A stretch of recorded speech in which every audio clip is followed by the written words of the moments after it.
有冇試過個腦入邊諗住好多嘅工作，完全放鬆唔到落嚟？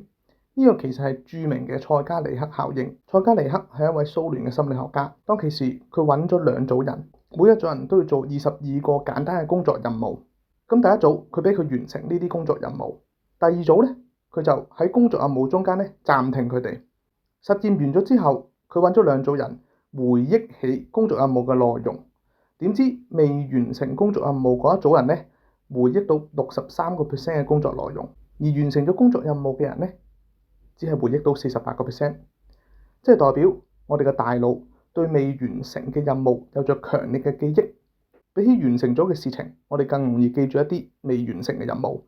呢種效果無形中增加咗我哋嘅壓力，令到呢啲未完成嘅工作如影隨形咁喺我哋嘅腦度不斷徘徊，就好似初戀永遠都係讓人深刻嘅，因為初戀好多時都係冇結果嘅。特別喺呢個資訊發達嘅年代，好多時候嘅工作間唔時會揾到我哋，更加令我哋嘅腦放鬆唔到。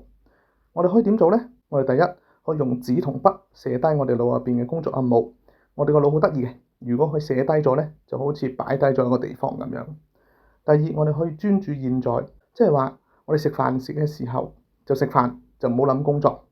沖涼嘅時候就沖涼，又唔好諗工作，讓我哋活在當下，專注喺當下嘅。